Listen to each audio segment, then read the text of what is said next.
Next, if we're going to have all this information up here, or even down here in the cloud, underneath business, which I must admit I haven't been there in that thought process before, so thank you.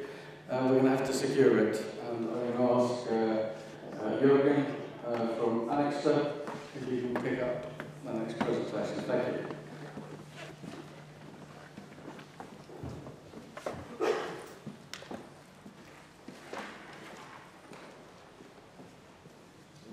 Okay, hi there.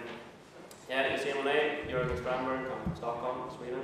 I'm here to talk about securing the cloud, and I'm going to do that in 15-20 minutes. Obviously, quite the challenge, I guess.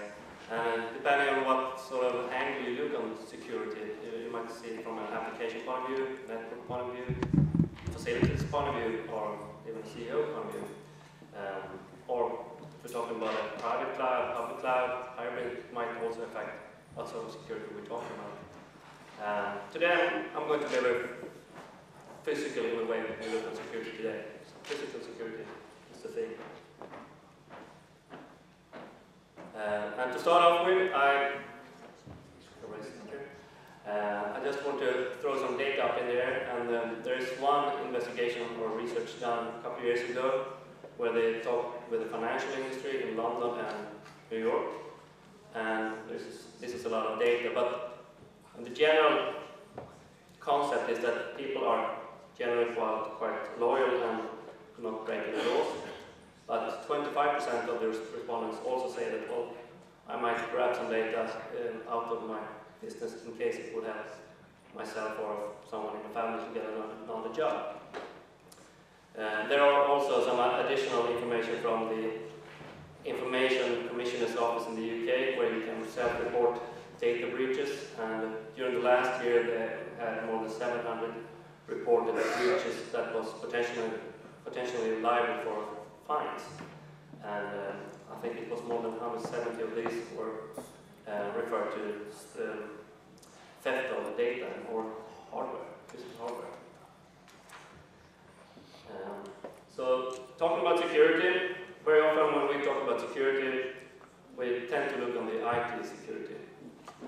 And this is absolutely necessary, I definitely agree. But when we talk about the clouds and we see corporate data or corporate equipment moving out of the corporate facility into some other facilities, we see a sort of increased trend or revamped interest again about how to properly secure the facilities you're moving into.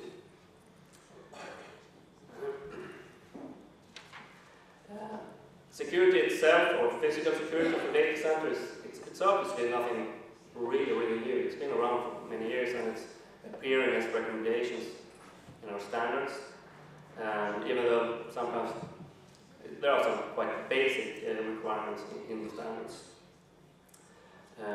So this is one American data center standard referred to here, but we're also looking at some new emerging European data center standards being worked at right this moment, actually. And we'll be having something called the EN 5600 data center standard. And part of the conformance clause of this new standard, there has to be the security zones defined. So we'll be introducing a concept of protection classes and security zones. And when you've defined those, then you can go further in the process of designing a data center facility. So that becomes part of the conformance to the standard. Obviously, there are many other standards mentioned that potentially cover this topic. But generally, what they want to achieve is that we want to have some sort of a high availability, some sort of possibility to do some audit capabilities, and in the end reduce the risks, I guess. So, the physical security, what can we expect when it comes to data centers? Nothing really fancy about it. Generally, when we go to a data center site, we normally would see some sort of a outer layer or some sort of perimeter, the detection system, where the idea is to deter, detect, and delay any potential threats to the facility. And you have some different ways of dealing with this, like perimeter barriers or security lighting, things like that. And very often we also see that these kind of systems, they are being integrated. And the idea behind that is to really enhance the value of each function. So you can actually try to potentially enhance the ability to analyze patterns before they get a real threat. So systems talking to each other, that's becoming more and more common today. Next level, obviously we're going down into the core. Normally you have some sort of facility and we have all the data stored. And at this point you normally implement various kinds of ways of controlling who's getting into the facility, obviously, like using man traps, turnstiles, etc. And at this point the way of managing visitors into the facilities becomes part of this security solution. You can see here on the slide that we were talking about paper signing sheets, and I think the market is going away from paper signings. You can normally scan people's data into some sort of a database, which is more easily to store the data and having the processes of onboarding and offboarding people access to the actual site itself. And there are other measures where you can actually visually show people that, well, this badge is not really valid anymore, it's not green anymore, it's red. So you're not really supposed to be in this facility. Next level of control would most likely be the computer room. And yes, there are many other areas, such as entrance facilities, etc., that you need to control the access of course. But at this point, you normally see this next level of some sort of a physical readers and things that grants access into the computer rooms. And some ways of dealing with this could be by using things you know, or things you carry, or just using a combination of various techniques to grant access to the room. Very often, when you have been granted access to the computer room, you're not looking too much on what sort of behavior a person has within the computer room. Once you have access to the room, you can pretty much do whatever you want to. So very often, this is kind of where the physical security stops. And very often you hear the argument, well, we have people escorting people into the computer room, and yeah, could potentially solve the issue, but is that a secure process? Is that security? Could ask. So we would like to talk about the fourth layer of protection, which is actually going down to the cabinets. And there's a saying that prevention is better than cure, and I think that could be related to implementing this sort of last barrier of protection. So one could ask, if you go into a co-location facility or into a cloud provider, where does their security solution stops? Is that to the cage level, or to the cabinet level, or where do they draw the line?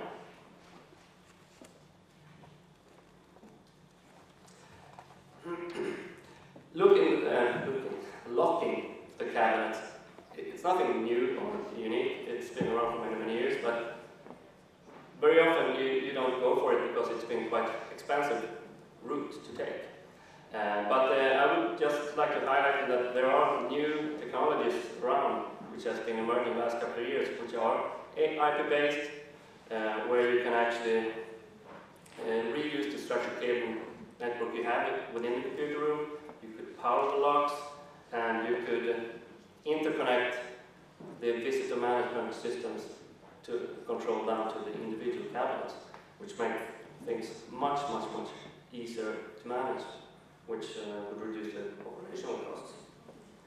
You could also actually enhance this by incorporating, say, cameras, handheld zoom cameras, to physically direct pictures on where you actually open each door. Or if you have IT processes where you have some sort of a change management procedure, you're maybe not allowed to open every cabinet, but the cabinets that has some sort of a change management procedure to be happening, those are available. Any other openings of the cabinet, they might show up as an abnormal thing, and you could record that and store that data for potential future use.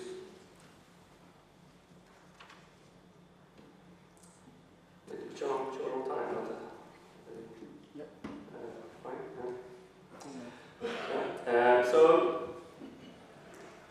looking into the space, and this is, we want to use the word convergence. I'm not sure if it's a good or bad thing to talk about, but we've been seeing this convergence happening in the physical surveillance market for many, many years, and we do think that there are some real values of incorporating access control and parameter protection, and also down to the visitor management systems, down to the cabinet locking systems. And there are some true values of having that audit trail capabilities all the way down to the cab level, actually.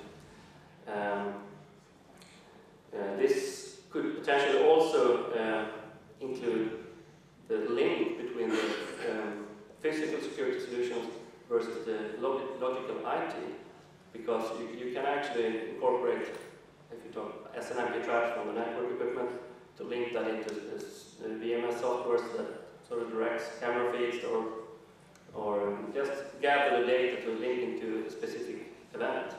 And that's pretty reasonably easy to do.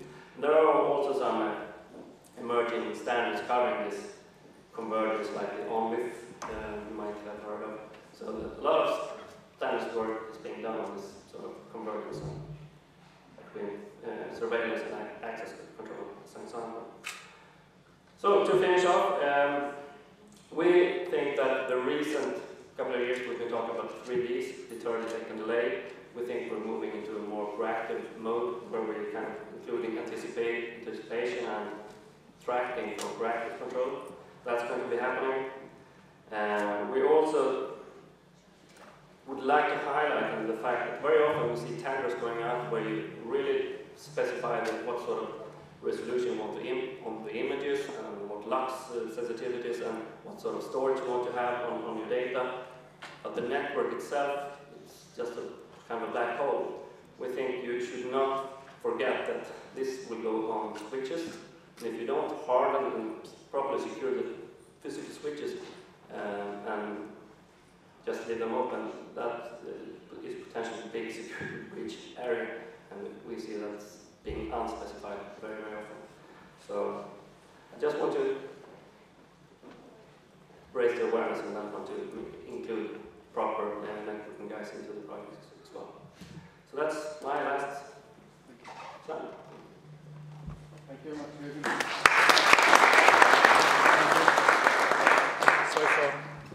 So far, 1, 2. Having a coffee break, I think, at the back. You're having a coffee break? 1, 2. Well done. Firstly, thank you for all our speakers, because I'm really pleased to say we are absolutely bang on time.